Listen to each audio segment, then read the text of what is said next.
Okay, buckle up, because here's a statistic that might make you eye your next birthday party a little differently. A 2022 survey, right, across 64 countries. Yeah, what'd it find? It revealed that a whopping 54% of adults harbor some degree of fear of clowns, coulrophobia, or at least some level of it. Wow, 54%. That's Yo, that's more than half. exactly. Think about that. So while we often associate clowns with, laughter and big shoes, there's this definite undercurrent, a flip side to that painted smile that we're going to dive into today. It's fascinating, isn't it, how this flips the script on the traditional idea of a comic figure. We're Yeah. talking about the evil clown, a deliberate subversion. Totally. It uses the familiar elements of a clown, but twists them with horror and dark humor to create something genuinely unsettling. It's a really potent archetype. Precisely. And while our source material points out a distinction from outright coulrophobia, Uh-huh. the clinical fear, it also suggests that this figure, the creepy clown, has really taken on a life of its own in our culture. Right, it's almost separate now. So for this deep dive, we're pulling apart the history, the origins, how we interpret this figure, and, well, all the ways the evil clown has infiltrated our media. Our mission is to really get under the makeup, so to speak. Yeah, understand why this character resonates so deeply, often in a way that sends shivers down our spines. So the core concept then. At the heart of the evil clown concept, as our source highlights, is this really effective inversion. It takes that established image of the playful, fun-loving clown and just corrupts it. Layering in horror and dark humor. Exactly. And we see this archetype truly take shape with the emergence of two really significant characters. Absolutely. You can't have a conversation about evil clowns without acknowledging the Titans of Terror. First, the Joker. DC Comics, yeah, back in 1940. Way back. And then, a few decades later, the 80s, Stephen King unleashes Pennywise in it. Oh, yeah. Those two really set the bar, didn't they? They absolutely did. And while the evil clown figure might have, developed its own cultural identity, it's hard to ignore that connection to coulrophobia. Even if it's not a clinical phobia for everyone, there's definitely a widespread unease or discomfort that this archetype taps into very, very effectively. Now, tracing the roots, our source indicates the early history is a little murky. Yeah, unclear origins, it says. Evil clowns weren't exactly, like, a common thing in the 19th century. But there are hints. There are a few intriguing hints. One of the earliest literary examples mentioned is Edgar Allan Poe's Hot Frog. Super chilling short story. Right, the jester gets revenge. Pretty brutal revenge, yeah. And what's interesting is Jack Morgan, this academic, proposes a connection to a real historical event. Oh. A 14th century masquerade ball. Apparently it went horribly wrong, involving a king and, get this, flammable simian costumes. Flammable simian costumes. I know. It suggests that the potential for the clown or jester figure to be associated with something sinister has been there for centuries, maybe. That's a pretty dark potential origin story. So even way back then, the line between amusement and something much more dangerous could be blurred. Seems like it. And beyond literature, the source also points to some early appearances in dramatic works. Like plays and opera. Exactly. We see these darker portrayals emerging in theater. Catou Mendez, 1874, Play La Femme de Tabarin, and then Ruggiero Leoncavallo's opera Pagliacci. Pagliacci, right, the tragic clown. Both feature clowns who become murderers. So this idea of the clown with a malevolent side was definitely gaining some traction in storytelling. Then we reach a point where this evil clown steps out of fiction and into, well, reality, with the disturbing case of John Wayne Gacy. Yeah, this is where things take a really unsettling turn, and it's crucial to understand the nuances here. Definitely. It is. Gacy, arrested in '78, he did perform as Pogo the Clown at kids' parties. That's where the killer clown name came from. And this is the important bit. This is the really important distinction. He did not commit his horrific crimes while dressed in his clown costume. The killer clown label arose from that jarring contrast between his seemingly innocent public persona, the party entertainer, and the monstrous acts he committed in private. It's that duality that just amplifies the horror. That stark contrast, yeah. Yeah. That betrayal of a figure we associate with joy and innocence. Yeah. That's what makes it so deeply disturbing. Mm-hmm. Around the same time, actually, in the 80s, National Lampoon ran a mock comic book series. Oh, yeah. Evil Clown, wasn't it? With Frenchie the Clown. That's the one. So even in satire, this darker take was gaining cultural currency. Exactly. And this theme wasn't just in print. Our source notes its presence even in music. Zal Clemenson. The guitarist. Yeah, from the sensational Alex Harvey band in the 70s, Hmm. often sported clown-like makeup, and his stage presence had this, like, undercurrent of something quite menacing. Huh. So this unsettling visual was finding its way into different kinds of performance. Seems that way. So we're seeing this archetype evolve across different media. Now let's dig a little deeper into the why. Is this all just amplified phobia, or is there something more going on? This is where the argument from Joseph Derwin gets really interesting. He acknowledges phobia, obviously, but he proposes that the evil clown has actually developed its own distinct, kind of independent position in pop culture. So not just about the phobia itself. Right. He argues the widespread negative reaction isn't solely attributable to the phobia, but represents a broader cultural phenomenon. And it seems like kids might intuitively get this. There was that University of Sheffield study. Yeah, that was striking. It found that children, pretty much across the board, tend to have a negative view of clowns, find them frightening and somehow unknowable. That's a pretty significant finding, isn't it? It really is. And a psychology professor, I think from Cal State Northridge, offers a compelling explanation. Which is? They suggest that the disconnect between a familiar human body shape and an unfamiliar masked face can be deeply unsettling, especially for kids. Ah, familiar body, unfamiliar face. Exactly. As the professor noted, children are very reactive to that combination. It triggers a sense of unease, maybe even threat.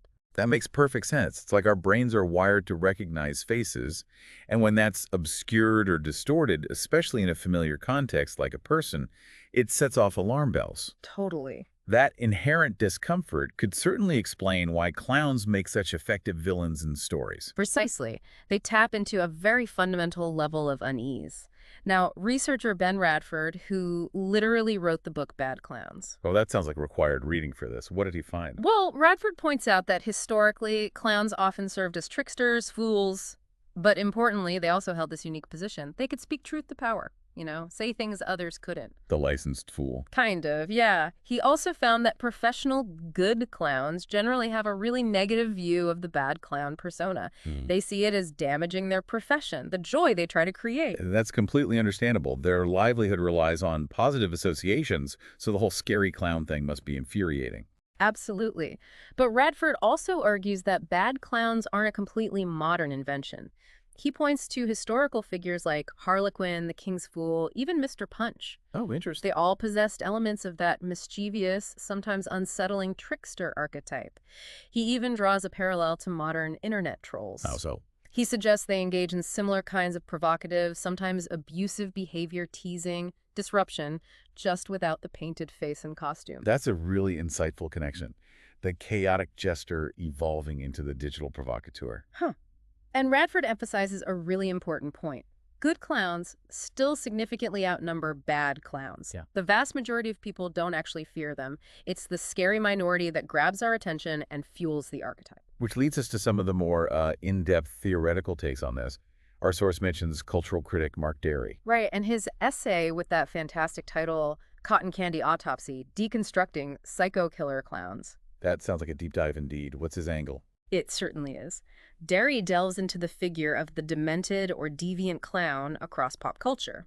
His analysis covers a huge range from the real-life horror of Gacy's Pogo Right. to fictional terrors like the Joker and Pennywise. Even figures like Krusty the Clown, Cacophony Society clowns, R.K. Sloane's Art, Shakes the Clown, Scooby-Doo's Ghost Clown. Wow, he really cast a wide net. Oh yeah. Horny the Clown from Drive-Thru, the clowns in American Haunted Houses, the whole shebang. So what's his core argument about this spectrum of unsettling clowns? Derry posits that the evil clown is a quintessential postmodern icon. He draws on various theories, Bakhtin's idea of the carnivalesque. The temporary overturning of social order. Exactly. And Jungian ideas about the fool archetype, plus thoughts on ecstasy and dread in the information age. He basically argues the evil clown reflects our contemporary cultural landscape, this potent mix of excitement and underlying dread. That's a really layered interpretation. So it's not just about a simple jump scare. It's tapping into deeper societal anxieties, the cultural moment we're in. Seems to be his argument. Yeah. Okay, let's get back to the more gut-level reactions. What is it about the look and behavior of clowns that many find so inherently creaky? Well, Wolfgang M. Zucker had a compelling observation way back in '67. He suggested the traditional clown's painted appearance, the stark white face, the eyes that seem to vanish, the exaggerated, often fixed smile, Yeah. can eerily resemble the mask of death. That stark, unnatural imagery can definitely trigger a subconscious unease. That's a very powerful and frankly unsettling image. Hmm. And going back to Joseph Derlin's point, The familiar body, unfamiliar face. right, that disconnect likely plays a significant role, especially for kids. That sense of something being almost recognizable but fundamentally different, wrong somehow. Which naturally brings us to the concept of the uncanny valley. Oh, yes. That dip in our emotional response when we see something that looks almost human but isn't quite right. It leads to feelings of unease, even revulsion. And clowns, with their exaggerated features and unnatural expressions, often seem to fall squarely into that valley for a lot of people. It feels like it, doesn't it? That feeling when something is just too close but still feels fundamentally off. Clowns definitely seem to trigger that. And then there's the behavior. And then we have the often transgressive behavior, as the source puts it.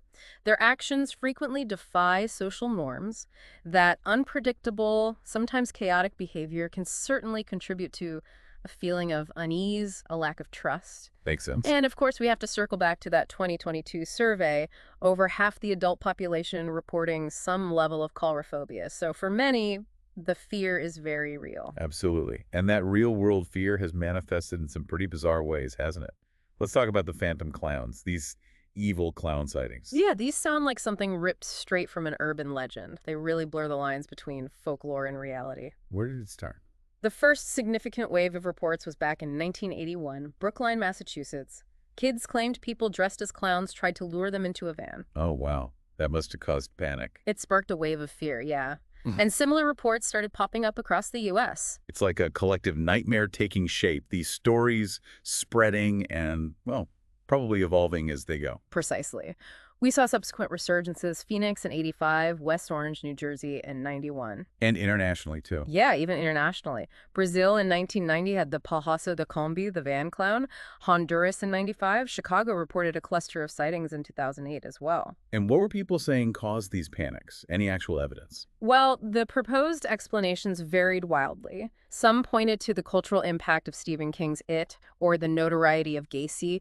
Others linked it to broader societal anxiety about satanic ritual abuse, which was a big panic then. Right, the Satanic Panic era. Some even drew parallels to the Pied Piper of Hamelin, but the crucial point is the vast majority of reports came from children and were never substantiated by adults or police. So a lot of fear, very little concrete proof. But this didn't just stop in the 80s or 90s, did it? I remember hearing about a creepy clown in England more recently. You're probably thinking of the Northampton clown in 2013. That sounds familiar. This individual, who looked a lot like Pennywise, would just appear silently in various places around town. Just standing there.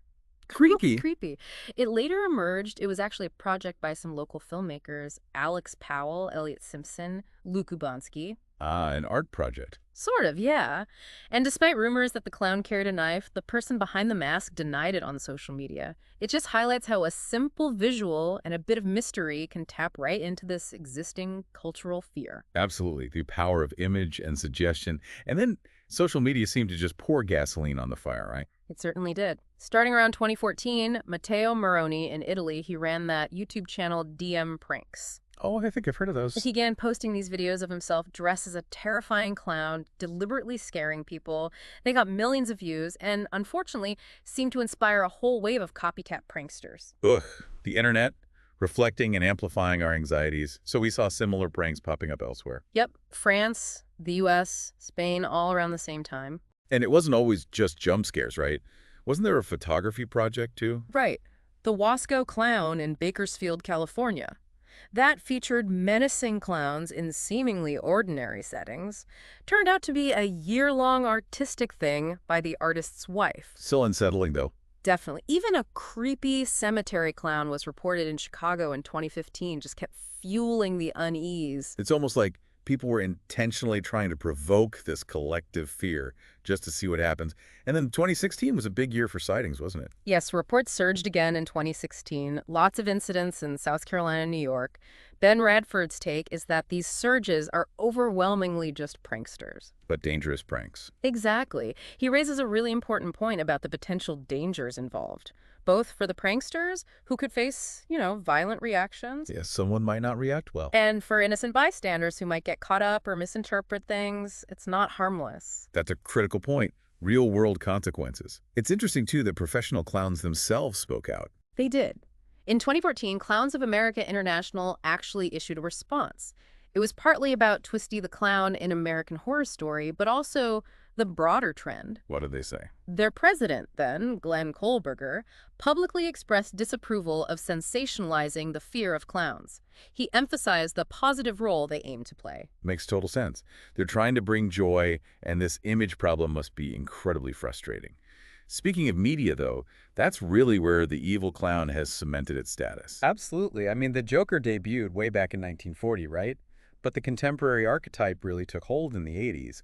Pennywise may be Gacy's influence. And we can't overlook the glorious absurdity of Killer Clowns from Outer Space from '88. Oh, a true cult classic, Yeah. fully leaning into the horror comedy. Even in mainstream comedy like The Simpsons, you have crusty, mostly comedic, but sometimes hints at darkness. And Bart's line, "Can't sleep, clown will eat me." Iconic. Inspired an Alice Cooper song, didn't it? It did. It's just become part of our cultural vocabulary, this idea of the menacing clown. And it's not just film and TV. Not at all. Music, too. P-Funk references evil clowns. And then you have Insane Clown Posse. Right, built a whole identity around it since the late 80s.